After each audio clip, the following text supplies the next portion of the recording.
What if the greatest luxury of Viking royalty wasn't gold or conquest, but sleep? Not the restless kind we fight for today, but deep, patterned, reliable rest. Long before modern medicine understood circadian rhythm, and centuries before sleep hygiene became a term, Viking elites treated rest not as indulgence, but as practice. Today, we wage nightly battles against insomnia. Noise machines hum, apps track sleep cycles, pills promise calm. We pad our rooms with blackout curtains and turn to blue light filters in hopes of quieting the mind. Still, for many, rest remains out of reach.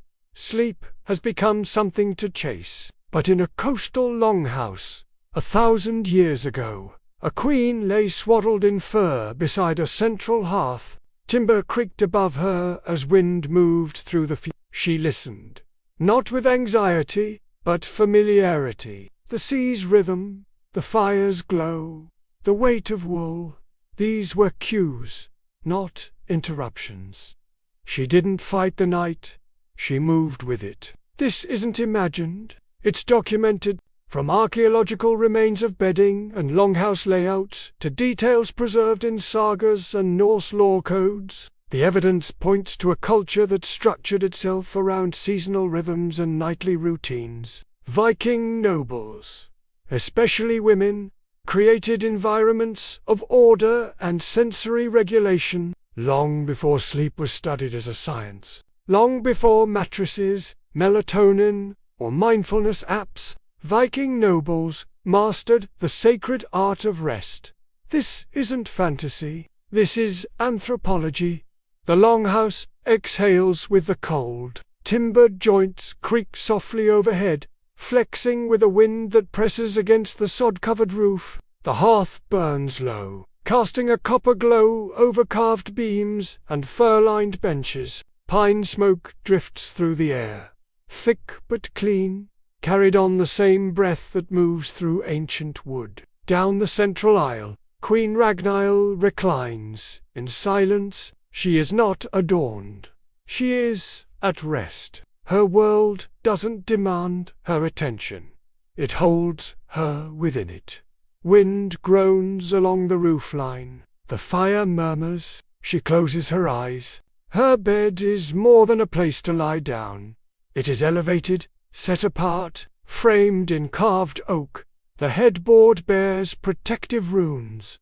Not decoration, but invocation. The surface is layered in seal and reindeer furs, chosen for warmth and status alike. In Norse burial sites, beds and bedding often appear among grave goods, signaling the deep connection between sleep, death, and sacred transition. Here, sleep is not a passive act. It is a return to something known, protected by symbol and material. A handmaiden circles the room slowly, casting thin trails of juniper smoke into the air. The scent is sharp, grounding. Pine resin crackles on the edge of the flame, releasing its antiseptic bite. Then a melody begins. Low, rhythmic, sung in a language shaped by weather and memory. It isn't performance, it's function. The lullaby carries no urgency, no crescendo, just steady tone and breath, paced like a tide. The smoke curls upward into the rafters. Ragnhild does not resist sleep. She aligns with it. Her breath, slowed beneath layered furs, joins the cadence of the house around her. The hearth, the song, the wind beyond the walls, all move in rhythm. She is still, not because she is tired, but because the moment invites her to be. Smoke and shadow mix in the beams above her bed. The lullaby continues, nearly indistinguishable now from the wind. Her chest rises and falls, slower. Sleep arrives without struggle. In the longhouse, sleep wasn't escape, it was reunion.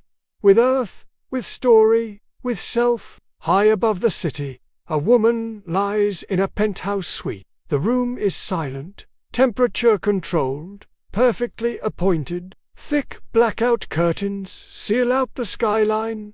The bed is king-sized, draped in silk. A designer lamp glows faintly beside her, yet she cannot sleep. Beneath layers of softness, her body is rigid. Her eyes remain open.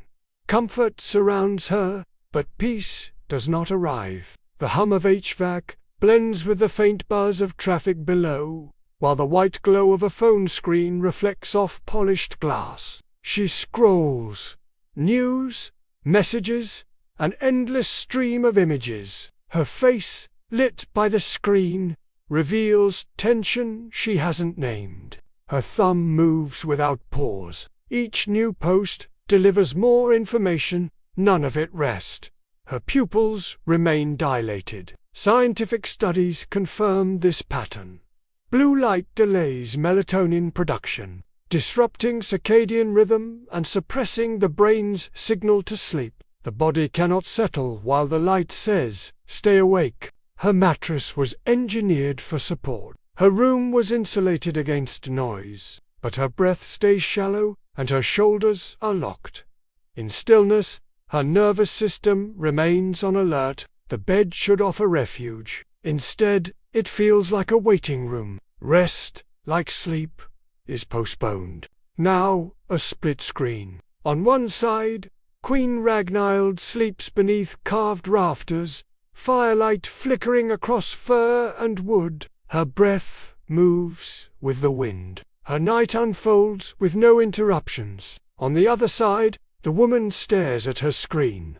Alert icons pulsing softly. Ragnhild rests like a goddess of old. We sleep like machines, waiting for an update. This is no anomaly. Over 35% of adults suffer from chronic sleep issues, according to the Centers for Disease Control and Prevention. Noise pollution, digital stimulation, and anxiety are among the leading causes. In cities, even nighttime decibel levels exceed healthy thresholds, and internally, cortisol levels rise with mental overload, making sustained rest physiologically harder. What we call insomnia is often just overstimulation. The body no longer knows how to process. A montage. Shelves lined with sleep aids, phones resting face down on bedside tables, white noise machines pulsing low frequencies, eyes wide open in the dark. Sleep now requires tools, strategies, interventions, but none replace rhythm. Ragnhild had no sedatives, no blackout curtains, but she had routine, darkness, scent, song. She had stillness. We've traded firelight for fluorescence, presence for input. Her night moved in ritual. Ours flickers with interruption. We've built brighter rooms, but darker nights. What if royalty didn't just live better? They slept better, not because of luxury in the modern sense, but because of the convergence of design, ritual, and belief. For Viking elites, rest wasn't passive. It was curated. Queen Ragnhild didn't fall asleep by accident. Her environment invited sleep, firelight, fur, structure, and silence. Sleep wasn't fought, it was practiced. Burial sites with elevated beds, carved frames, and fur linings weren't just symbolic, they reflected what the living valued. The best sleep wasn't for everyone, it was for those with the means to build it. The longhouses of the elite weren't random. Archaeological reconstructions from sites like Borg in Norway and the Oth ship burial show careful spatial planning. Raised beds insulated from cold floors, walls lined with wool hangings, and carved runes placed near resting spaces. This wasn't decoration, it was functional design. These spaces reduced drafts, preserved warmth, and filtered sound. They were, in practical terms, engineered for rest. Sleep came not just from comfort, but from control. Norse ritual, too, wasn't abstract. It had physiological effects. Evening chants, incense, made from pine or juniper, Tactile gestures, like brushing hair or stroking fur, these weren't only spiritual, they activated the parasympathetic nervous system, what neuroscience now identifies with rest and recovery. Polyvagal theory describes how rhythmic, sensory input can calm the body. The Norse didn't use that language, but they used the practice. Their rituals weren't ornamental, they were somatic tools for down-regulation, and status made all of it possible. Viking nobles had access to preserved food, labor support, and personal chambers, but they also had something rarer. Their nights weren't interrupted by overwork or ambient stress. The stillness around them was supported by social structure. Their rhythms were stable. Their spaces were protected. This wasn't equality, it was precision. The elite lived in conditions that prefigured what sleep researchers now call ideal: dark, quiet, temperature-regulated, and low stimulation. In the next chapter, we'll explore how Norse domestic architecture insulated not just heat, but harmony. We'll see how mythology framed the night as sacred space, and we'll trace the role of sleep in sagas, household rituals, and seasonal cycles. This isn't fantasy. This is neuroscience in fur and firelight. Beneath the soil of a burial mound in southeastern Norway, archaeologists in 1904 uncovered the Oseberg ship. Inside lay not just weapons or jewels, but something far more intimate: a bed, framed in carved wood, layered with linen and silk, and stuffed with swan down. It was a resting place prepared with care. This wasn't symbolic only of death. It reflected how Viking elites approached rest in life. A grave good like a bed tells us what a culture values. And in this case, it shows that sleep wasn't just necessary, it was sacred. In burial sites across Scandinavia, sleep and death were often imagined in similar terms. The bed found in the Oseberg ship burial wasn't a symbolic placeholder, it was a full sleep environment. Silk, linen, and soft organic fill, down feathers preserved in the chamber, indicate high-quality bedding, intended not just for burial ritual, but as a reflection of how the living rested. The presence of textiles and delicate layers tells archaeologists that this wasn't an exception. It was a continuation of a lived practice. The longhouses of Viking nobility were not crude shelters, but insulated systems. Thick sod roofs retained heat. Smoke from the central hearth vented slowly, warming rafters and walls. Interiors were partitioned to create thermal zones. Sleeping quarters were typically recessed, protected by timber walls and firs hung as dividers. In winter, warmth came not just from fire, but from smart spatial design.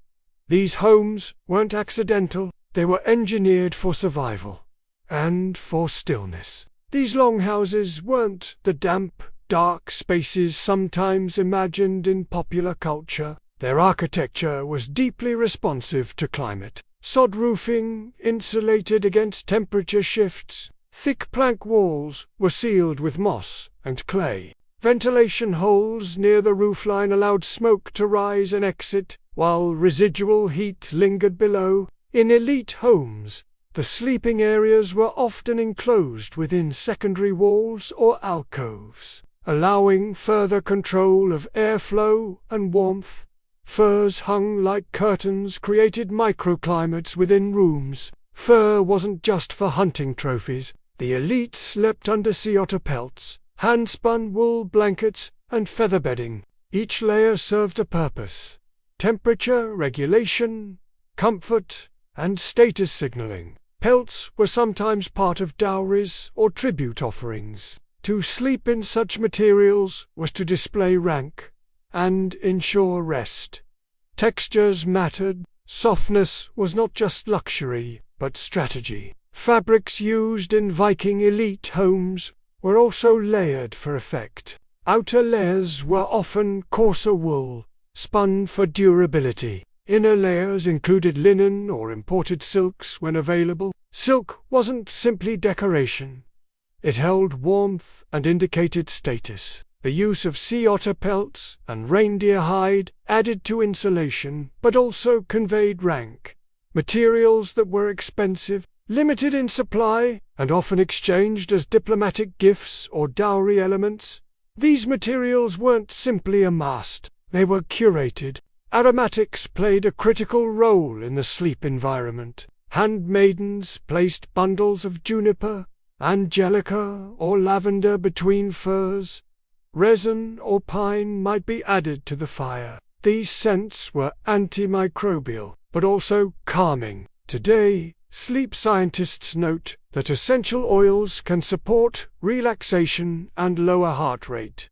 For Norse elites, scent wasn't cosmetic. It was part of a sensory landscape that told the body it was safe. Scent-based practices supported this sensory structure. Archaeological traces of plant oils in burial goods suggest that juniper, lavender, and resinous materials weren't only burned, they were infused into bedding. Handmaidens would have prepared these beds each evening, placing fresh bundles or warming cloths by the hearth. Scent, like touch, was information. Juniper is known to reduce airborne pathogens. Lavender contains linalool, a compound shown to reduce anxiety. These women were not chemists, but their routines were pharmacological. Before sleep, nobles often recited short poetic prayers known as kennings. These were metaphoric invocations to gods, ancestors, or cosmic elements. Firelight danced across carved beams as the verses were spoken. Wave horse rests, one might whisper, meaning the ship is still. These phrases weren't entertainment. They were acts of orientation, grounding the mind in meaning before rest. Verbal ritual was just as deliberate. A kenning was not merely poetic, it was mnemonic and emotional framing. In repeating metaphorical language like sword sleep for death or ice bath for sea travel, the speaker engaged the mind in structured memory. Before bed, this served as an anchor, mentally locating the sleeper in a web of meaning. Some of these verses were directed to gods like Frigg, or to ancestors, whose spirits were thought to remain active at night. The combination of rhythmic language, sacred association, and ambient sound created a neurochemical environment for sleep.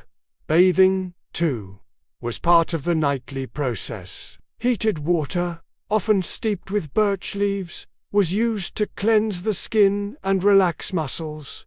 Birch was believed to be spiritually purifying. The practice prefigures sauna traditions still found in Scandinavia. Heat opened the body. Ritual closed the day. Bathing rituals involved more than hygiene. Heated stones were often placed in basins to keep water warm during long evenings. Birch was used for its astringent properties, but also because of its sacred associations, used in rites of passage and seasonal festivals. Bathing with birch-infused water was both physical preparation and symbolic reset. Skin contact with warm water also activates parasympathetic nervous pathways, lowering blood pressure and preparing the body for rest. Warm drinks eased the transition further. Mead was diluted and warmed, or replaced with brews made from valerian root, angelica, or communion. These weren't intoxicants, but sedatives, used in measured doses to calm the system. Today, valerian is a known natural sleep aid. Then, it was part of a larger routine designed to ease the body into rest. Even drinks were functional. Mead diluted with water lowered alcohol content, while retaining the fermentation's relaxing effects. Valerian, when available, was steeped for its calming impact. Its sedative qualities have been confirmed in peer-reviewed studies, which show improved sleep latency and reduced nighttime waking. In Norse households, these drinks were taken quietly, often shared communally, without stimulation. The the body and mind aligned in a wind-down sequence supported by physical warmth and ritual pace. Some elite chambers were even aligned with astronomical features. Openings allowed moonlight in during specific phases, or were shielded from it when darkness was preferred. Norse agricultural calendars tracked lunar cycles, and these rhythms shaped human ones. Rest was timed, not just to the hour, but to the sky. Astronomical knowledge also played a role. Viking Age societies followed both solar and lunar calendars, especially in farming and seafaring. Rooms were sometimes aligned with these celestial cues, with vent slits or small openings allowing specific light exposure. Moonlight entering a sleep space at the right time could be a blessing or an omen, depending on phase and context.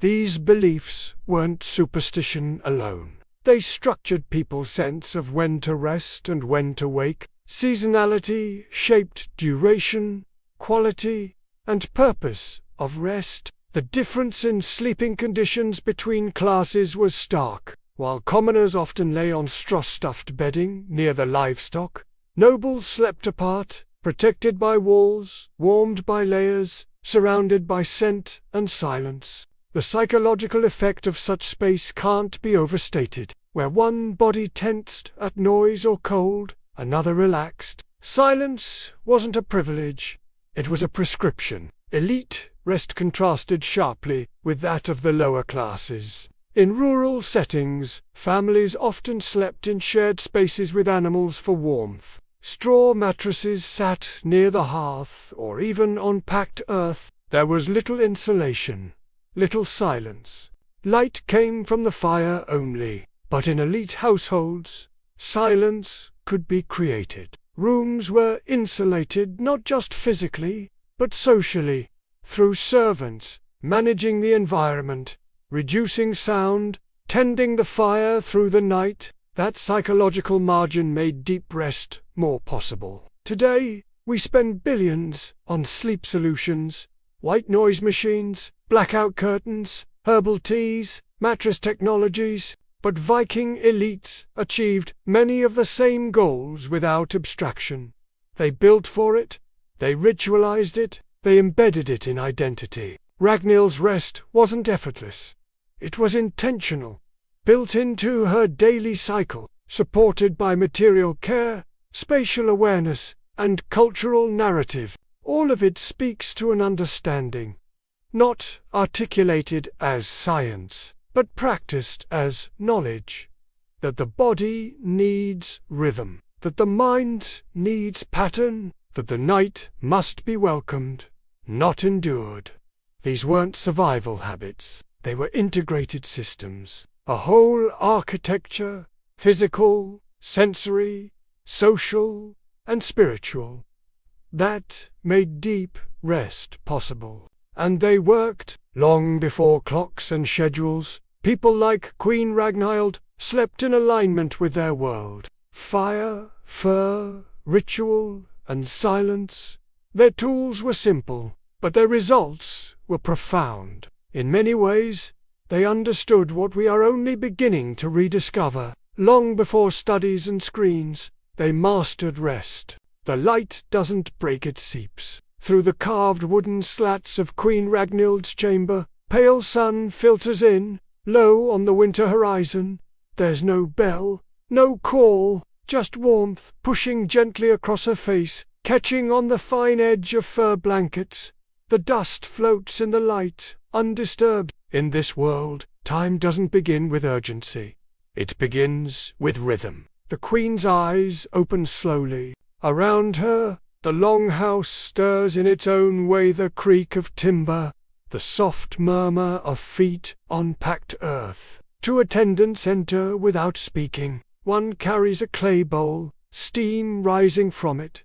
The other unfolds a linen cloth still warm from the fire. The scent of pine needles and crushed juniper fills the room, cutting through the winter air. The Queen lifts her hand slightly as they dip the cloth and press it to her skin. This is not indulgence, it is maintenance of body, of rhythm, of presence. They wipe gently, working from her temples to her fingers, careful not to disturb the carved bone jewelry she still wears from sleep. The air, thick with resin and pine, is not perfume, it is medicine. Ragnhild's breakfast is prepared over embers, a bowl of thick oat porridge, sweetened with a dollop of honey and scattered with dried ling. A wooden cup holds warm herbal broth, nettle, angelica, and a hint of mint. She eats slowly, seated on a bench covered in wool.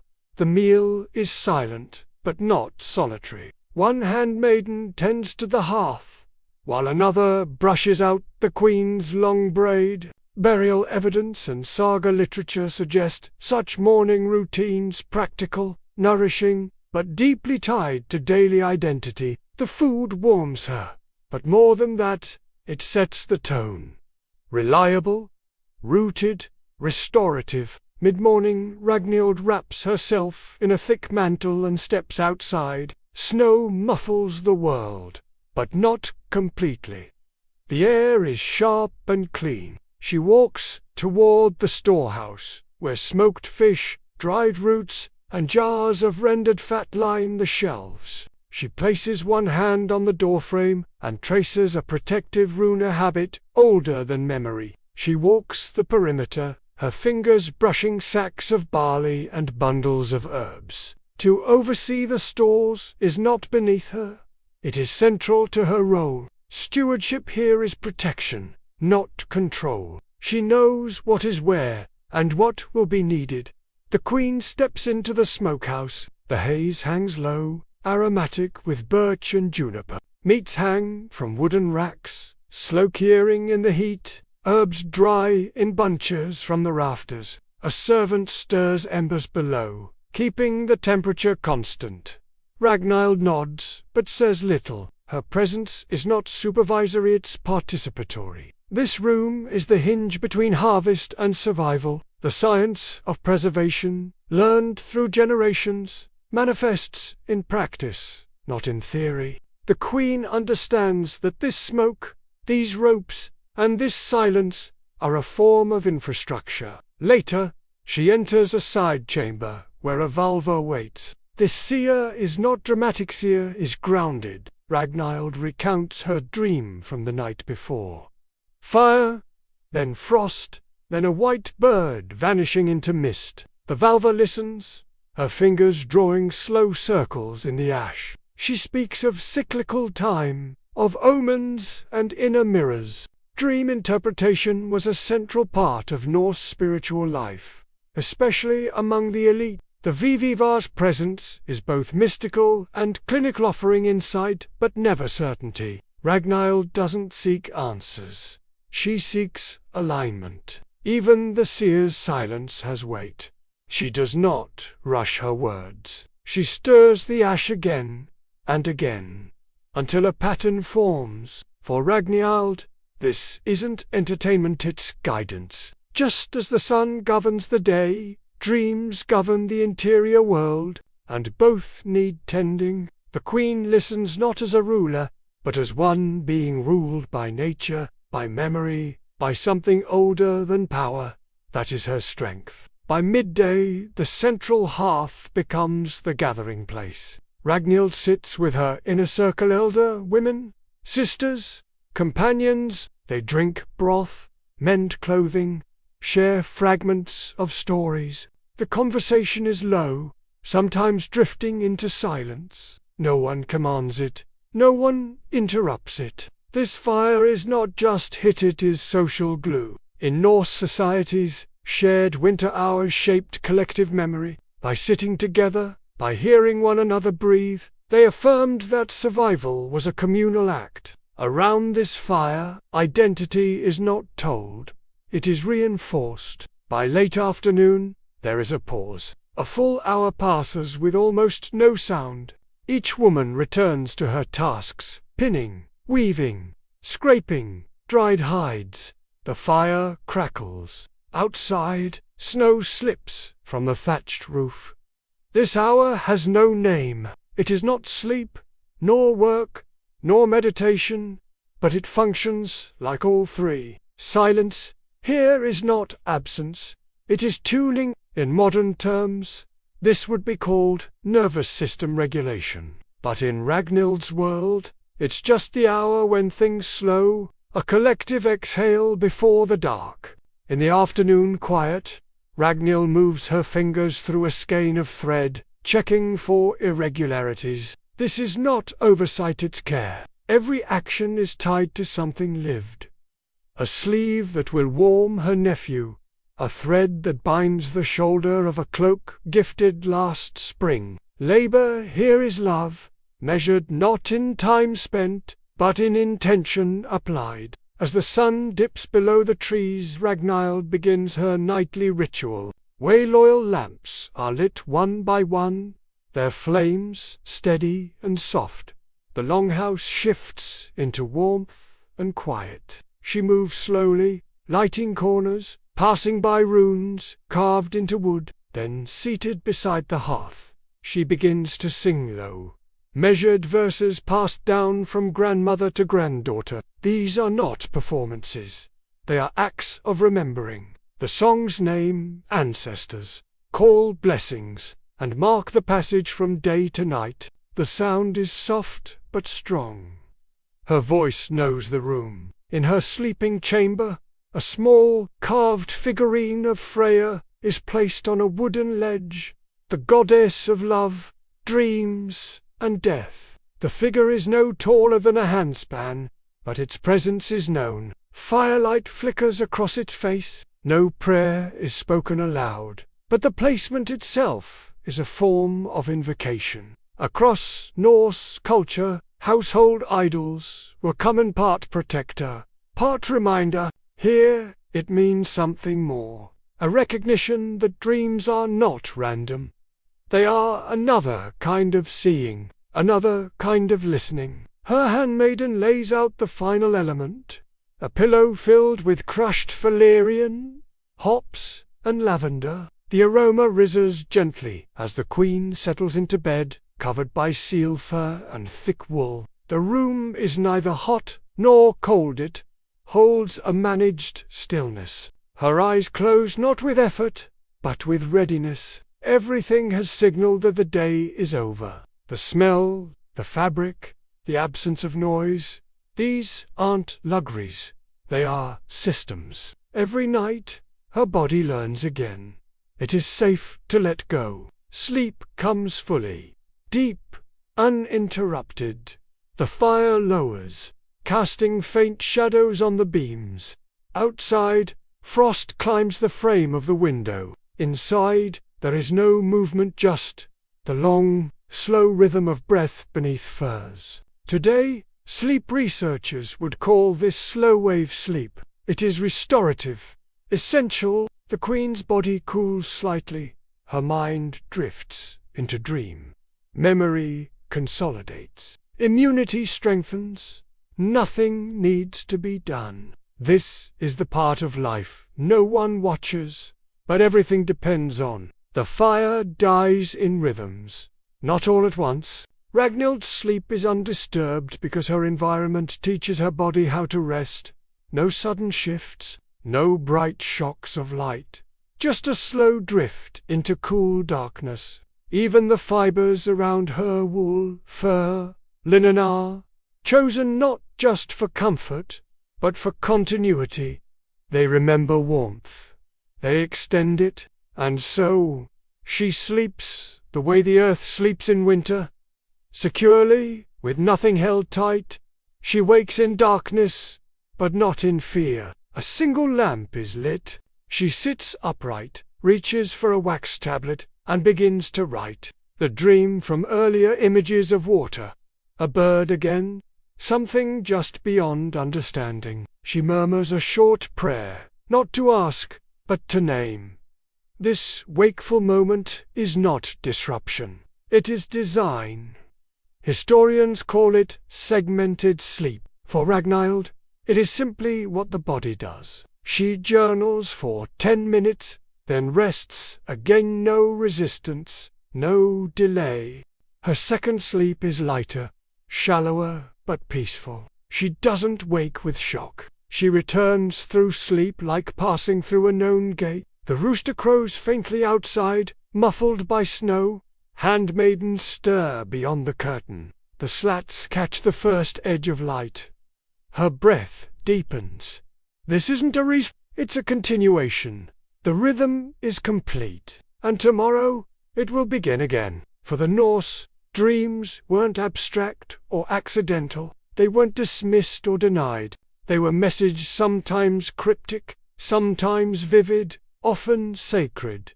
The boundary between sleep and myth was thin. In the poem, Virceris recounts visions of the gods that come not from waking observation, but from dreamlike revelation.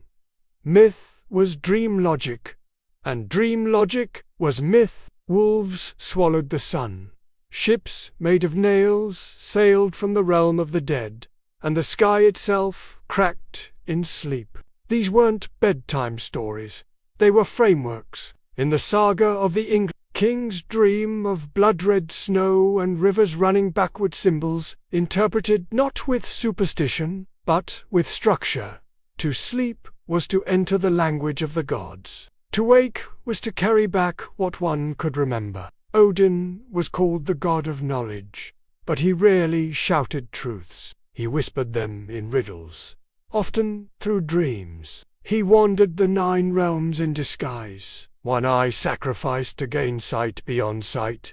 When he appeared in dreams, it was not as comfort, it was instruction. Freya, by contrast, governed the gentler veil, love, longing, sleep, and the art of seer, or Norse magic. She was often invoked at night.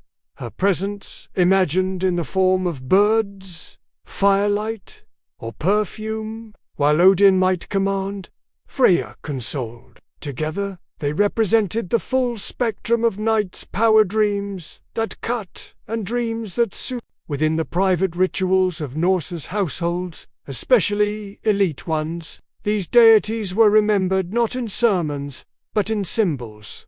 A carved figurine on a shelf, a whispered verse before sleep. Presence mattered more than spectacle. Sleep itself was not understood as absence. It was a passage. Ragnhild would not have seen sleep as leaving the world, but entering another. The architecture of the longhouse reflected that, logic closed to the outside, open within. A fire in the center, tapers at the edges, and above, the smoke hole framing stars like a portal. To sleep was to participate in the world, not to exit it. In dreams, one might receive warnings, or travel to another realm, or speak to the dead. The cultural term, sleep, might better be translated as resting into vision. This idea is consistent across saga material, dream records, and the theological roles ascribed to nightly rituals.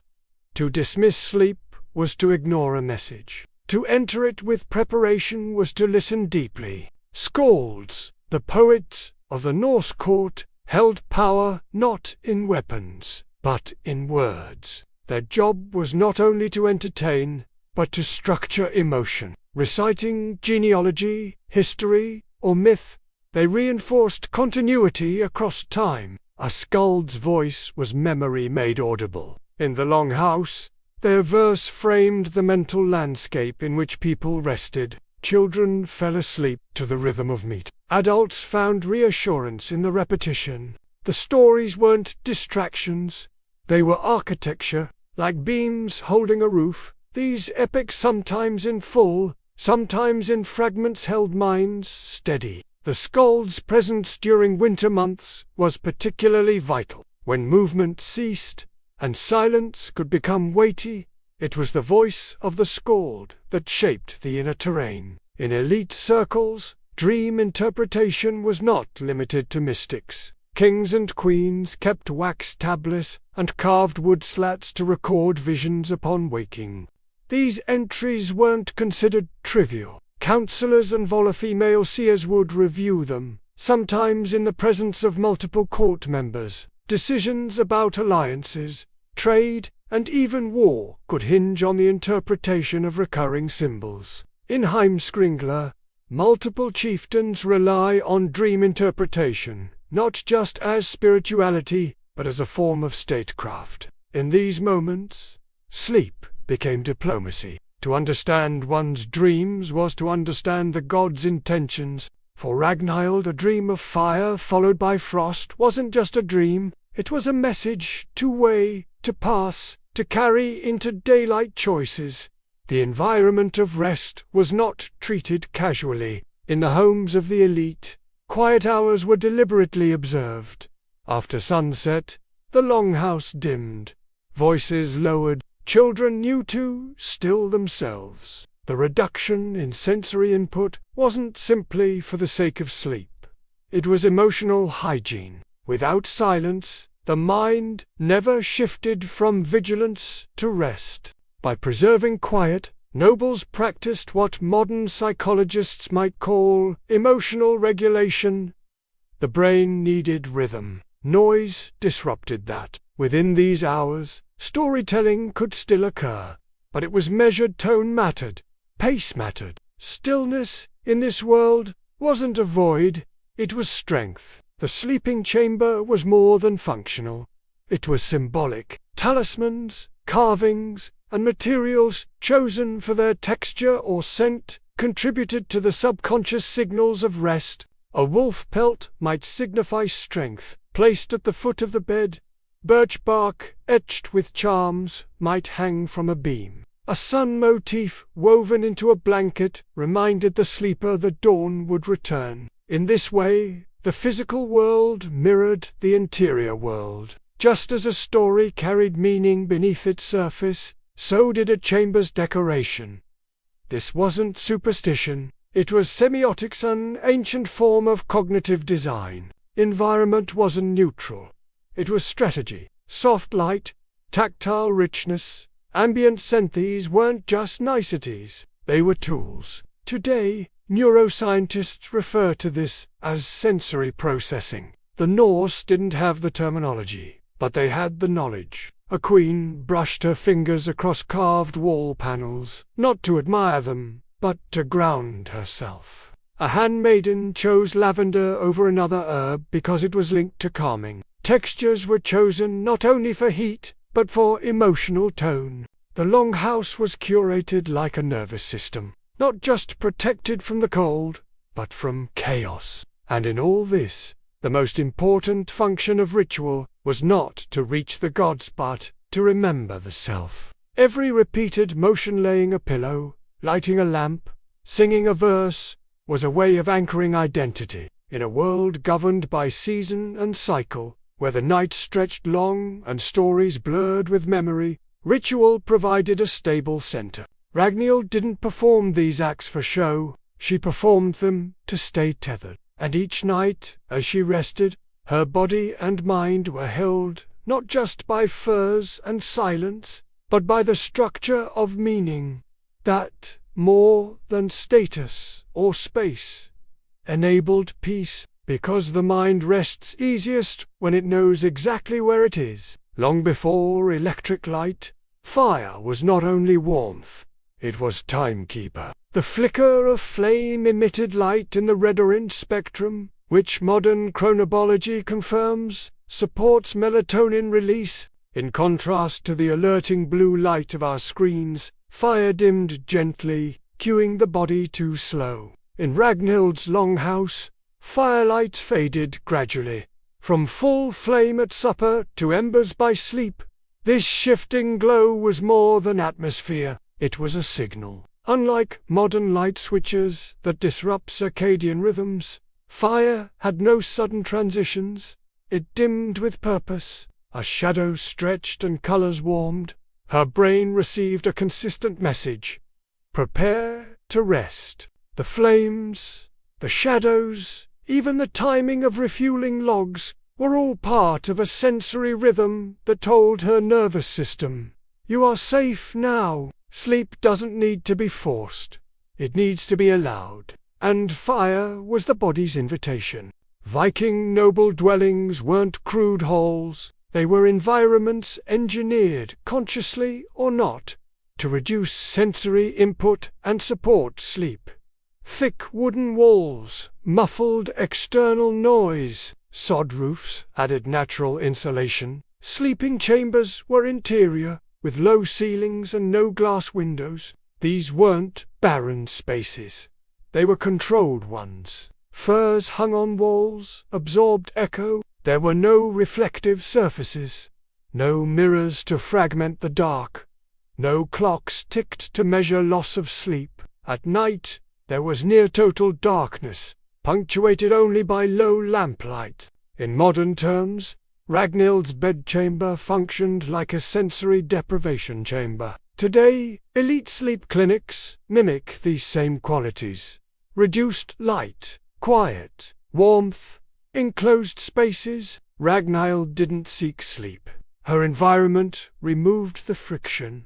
It asked nothing of her nervous system. No stimulus to analyze, no sound to react to, just stillness, structure, and slow descent into rest. While modern sleepers rely on fans or apps to mask urban noise, Viking longhouses offered their own kind of ambient soundtrack. Ragnhild likely fell asleep to wind moving across the roof, distant waves breaking along the fjord, or the crackle of a slow-burning hearth. These aren't random sounds. They form what environmental psychologists now call natural soundscapes. Their low, consistent frequencies help activate the parasympathetic nervous system, the branch responsible for calm, digestion, and rest. Unlike abrupt noises or tonal shifts, these natural patterns blend into the background. They tell the body, "Nothing here needs your attention." Studies confirm that such environments reduced cortisol and promote deeper sleep stages. Ragnhild's world wasn't silent, but it was coherent. The auditory environment wrapped her in a predictable sensory pattern. No phones buzzing, no trucks idling, just the wind, the sea, and the fire, all synchronized with her body's needs. Sleep wasn't left to chance. It was prepared.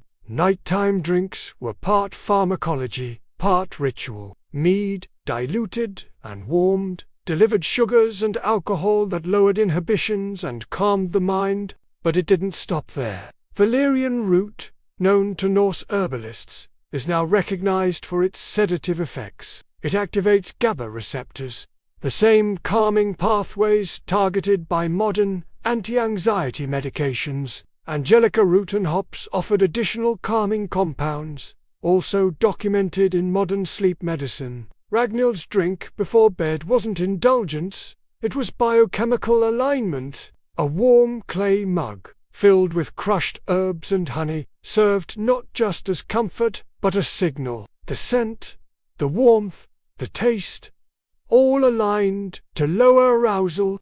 Unlike modern sleep aids that force unconsciousness, these herbs worked with the body's systems. The queen didn't knock herself out.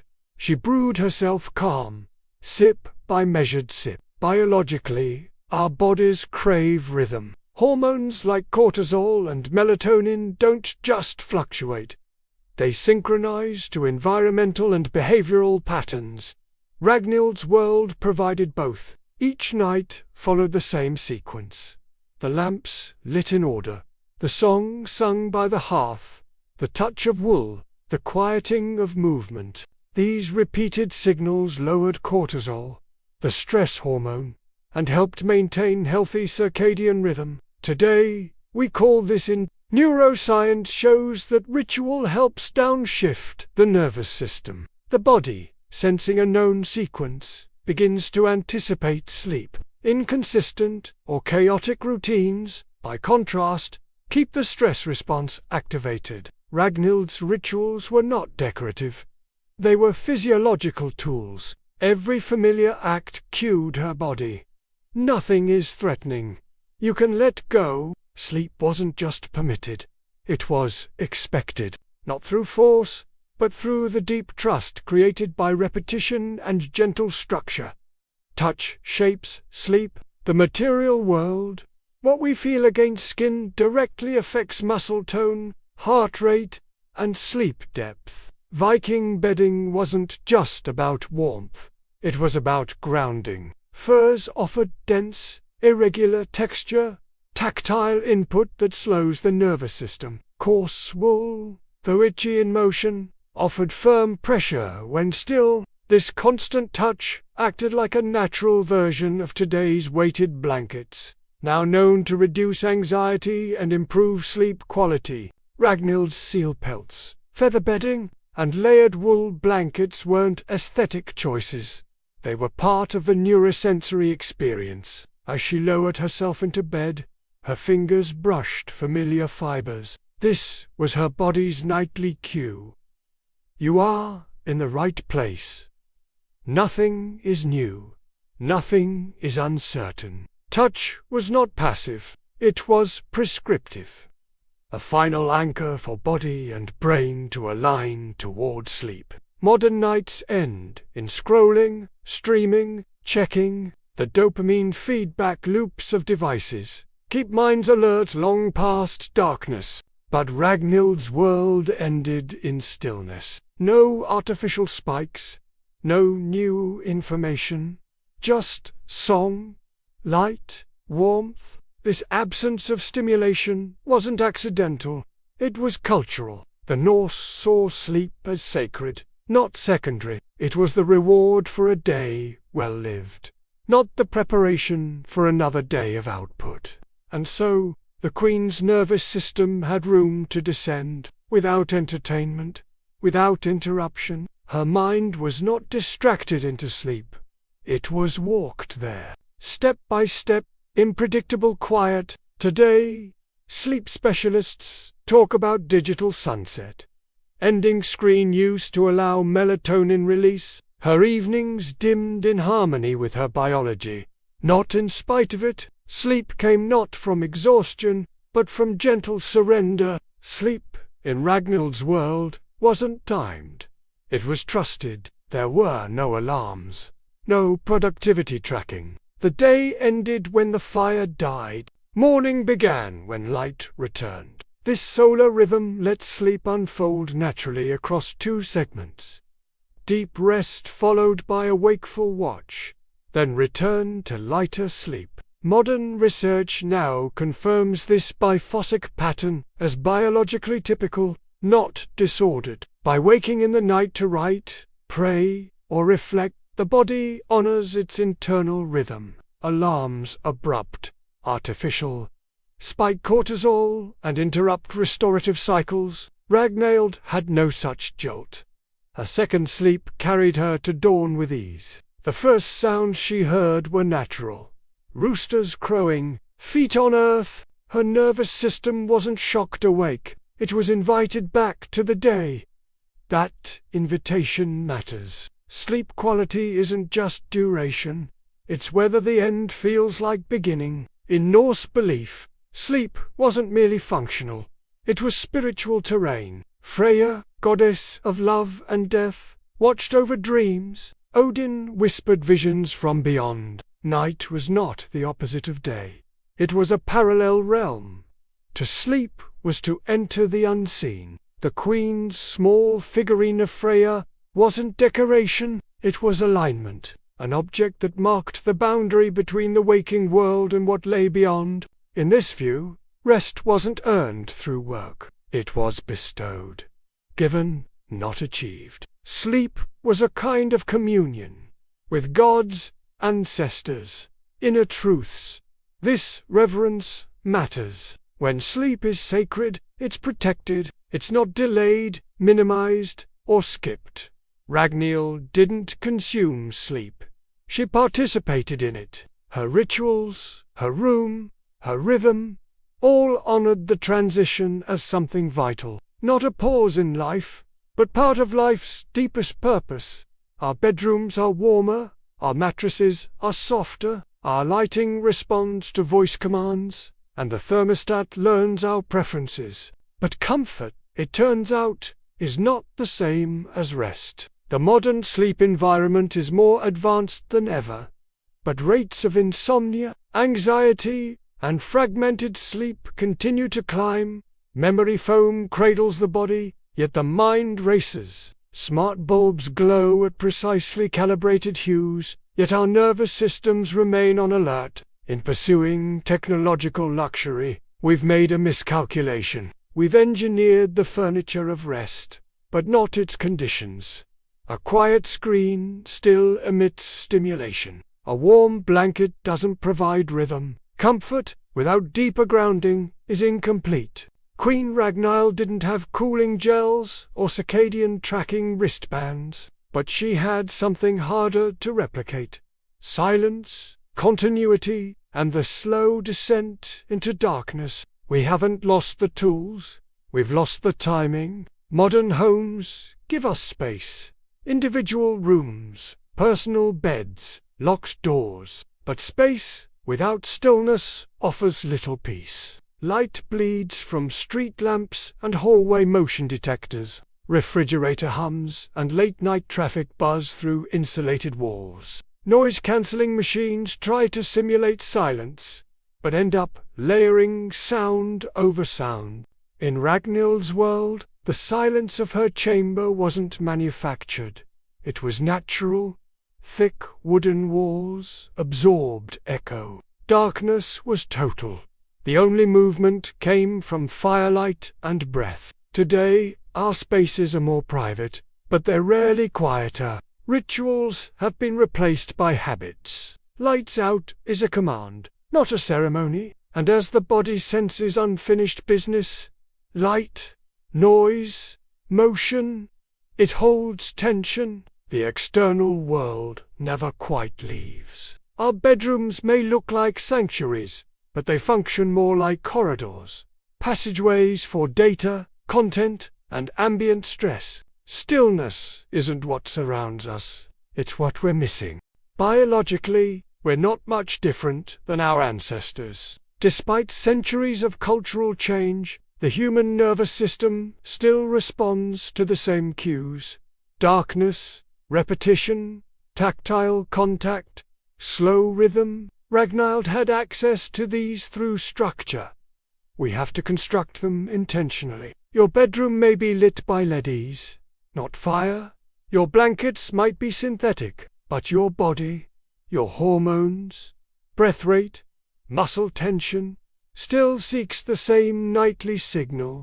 It wants permission to rest. We treat ourselves as if adaptation is infinite, but the physiology doesn't lie. Even in a world of endless scroll, the exhale of a dark room, the hush of familiar stillness, remains the truest sedative. You might not be royalty, but your body still wants what theirs had: steadiness, softness, rhythm, not a perfect mattress or expensive pillow, but a world that cues safety. Queen Ragnhild didn't sleep deeply because she was rich. She slept deeply because her nights were structured. Each step, the herbal drink, the ancestral song, the lighting of lamps, was familiar, predictable. Ritual was a technology of the nervous system. Today, we tend to separate ritual from necessity, but neuroscience shows what history long knew. Repetition calms. Ritual lowers cortisol. Familiarity helps the brain deactivate vigilance. You don't need a fur-covered throne or a carved longhouse bed. Lighting a candle, preparing tea, saying the same phrase. These simple rituals give the brain a sense of continuity. They tell the body, nothing new is coming. That's all rest requires. Norse nobility didn't invent relaxation. They just honored it, made it visible, repeatable, embedded in place. Sleep wasn't something they stumbled into. It was something they arrived at, step by measured step. Stillness is often mistaken for weakness. In a culture that prizes output, sleep is framed as a pause, a passive gap between action. But in the Norse world, and increasingly in neuroscience, sleep is not absence, it is restoration. Repair, meaning-making. Brain imaging shows that memories consolidate during sleep. Emotional processing intensifies. In Ragnhild's worldview, Sleep wasn't when nothing happened, it was when the gods whispered. When the psyche spoke, her sleep was protected because it was understood. Not optional, not indulgent, sacred. That mindset matters. If sleep is simply a break, it will always be minimized. But if sleep is connection to healing, to ancestors, to clarity, it becomes central. The queen didn't power down. She tuned in. She returned. In that stillness, she didn't vanish. She deepened. Most people blame time. I just don't have enough of it. But often, it's not more time we need. It's better thresholds, spaces where silence isn't an afterthought. A bedroom without beeps, a night that doesn't end in brightness. Science shows that sleep quality isn't just about duration. It's about how the nervous system winds down, and whether it's allowed to. In modern life, we stay lit mentally and literally until the last possible moment. Then we wonder why we can't shut off. Ragnhild didn't control time, but she shaped her relationship to it. Sleep happened because the world got quieter first, and that quiet wasn't emptiness, it was permission. A quiet room does more for the soul than an extra hour ever could.